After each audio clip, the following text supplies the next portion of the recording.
자, 문제 55번. 거속시 문제인데요. 거속시 문제에다가 기차의 길이가 들어가 있는 문제입니다. 자, 잠깐 선생님 간단하게 거속시 문제 한번 그려볼게요.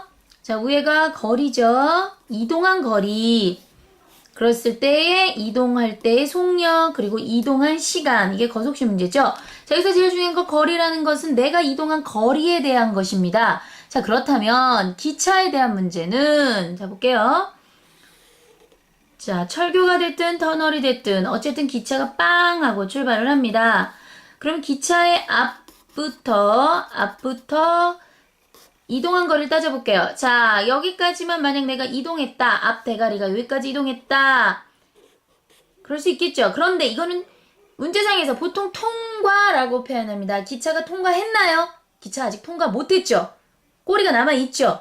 기차가 통과하려면 얼만큼만큼 더 가야 되죠? 자기 몸통 길이만큼 더 가야 되죠. 다시 말해서 이 선두가 여기까지 오고 자기의 몸통이 여기와 와야 끝났다고 볼 수 있겠죠. 그렇다면 이동한 거리는 원래 터널이나 다리의 길이 더하기 자기 몸통의 길이만큼 더 이동해야 진정한 거리가 될 수 있겠습니다. 이해하십니까? 자, 따라서 이동한 거리는 터널 길이 또는 철교 길이 더하기 기차의 길이가 바로 우리가 말하는 거속시 문제의 길이가 되겠습니다. 이동한 거리가 되겠습니다. 자, 그러면 문제 분석 한번 들어가 볼까요? A라는 기차가 있습니다. A 기차는 400m의 몸통의 길이를 갖고 있고요. 이 철교 M은 M의 길이가 있지요. M의 길이 나와 있진 않습니다. 철교 M을 지날 겁니다. 자, 그랬을 때 몸통 400이라고 했으니까 여기 400m만큼 더 가야 합니다. 철교 M의 길이가 있을 때 400m만큼 더 가야 합니다. 자, 맞죠? 이랬을 때 통과가 됩니다. 이랬을 때 몇 초? 1분 30초, 90초 걸리죠? 다음, B라는 기차 보겠습니다. B라는 기차 길이가 다르네요. 그리고 철교도 다르네요. 철교는 N이라는 길이를 갖고 있고요. 그 다음에 기차 몸통의 길이는 280m 갖고 있습니다. 초도 다르네요. 몇 초 나왔죠? 50초 나왔죠. 자, 그랬을 때 우리가 변수를 무엇으로 둘 건가 고민하셔야 될 때가 왔습니다. 변수. 자, 그런데 그러면 변수 x, 변수 y, 변수 z, 변수 알파 이렇게 놓아야 될까요? 아니죠. 그렇게 두게 되면 문제가 안 풀릴 거예요. 자, 가만히 봤더니 변수를 줄여줄 수 있는 조건이 문제에 또 나와 있습니다. B 기차의 속력은 A 기차 1.4배이고 철교 N의 길이는 철교 M 길이의 0.8배이다. 다시 말해서 기준이 존재한다는 거죠. 자, 이 문제에서는 A가 기준이 되겠습니다. 다시 말해서 철교 M의 길이를 X, 철교 N의 길이는 0.8배니까 0.8X, 철교 A의 속력은 Y, 자, 단위 조심하세요. 미터 초입니다. 자, 길이가 미터고 시간이 조입니다. 자, 요때까지 속력이죠.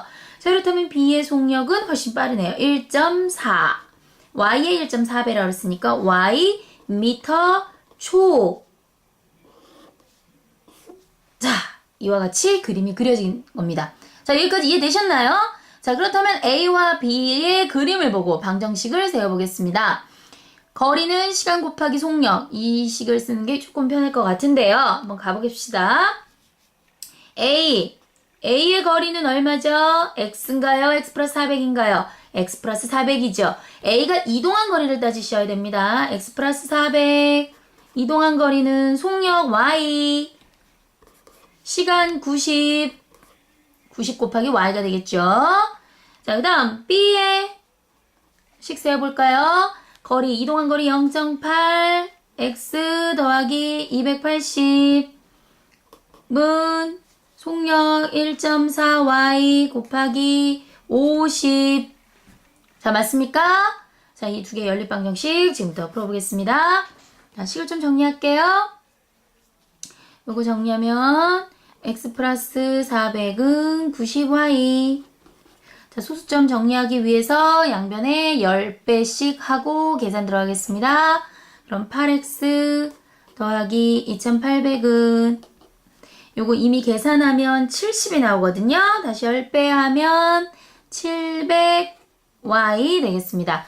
자, 위와 아래 x 플러스 400은 90y, 8x 플러스 2800은 700y. 자, 이것을 연립하기 위해서 위에 항을 8배 하면 8x 더하기 y가 되겠죠? 빼면 얼마죠? 420y. 맞죠? 자, 따라서 x는 대입하시면 됩니다. x는 1400. 자, y는 20이 나왔습니다. 그런데 여기서 끝나는 게 아닙니다. 이것을 갖고 문제 풀어보겠습니다. 1번. 철교 M의 길이를 구하여라. 바로 x가 답이게 됐네요. 1400m입니다. 미터. 지금 단위가 미터예요. 자, 그런데 2번의 문제에서 바로 답이 될 수 있는지 보셔야 되는데요. 비기차의 시속을 묻고 있습니다. 자, 2번은 비기차의 시속을 묻고 있습니다. 그러면 우리가 구한 y는 뭐죠? 우리가 구한 y는 누구 거죠? A 기차의 초속입니다.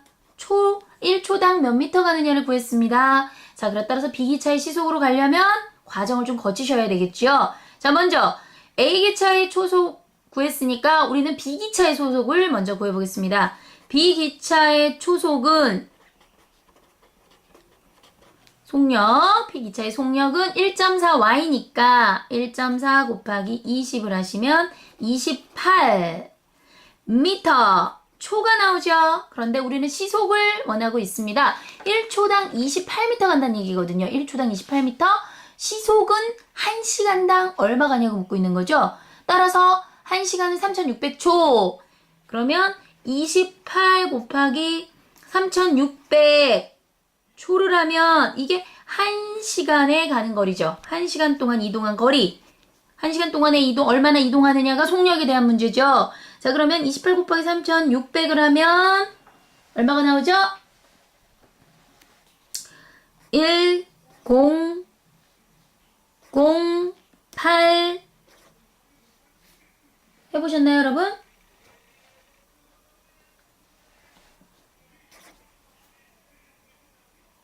자, 맞습니까? 100800이라는 숫자가 나옵니다. 자, 그러면 100800은 뭐예요? 미터지요. 맞습니다. 미터예요. 자, 그런데 시속은 몇 킬로미터인가? 라고 물어봤으니까 하나, 둘, 셋 올라가서 소점 하나, 둘, 셋 올라가서 찍어야겠죠. 그래서 답은 100.8 킬로미터 시 이렇게 되겠습니다. 그래서 답은 100.8 킬로미터 시가 되겠습니다.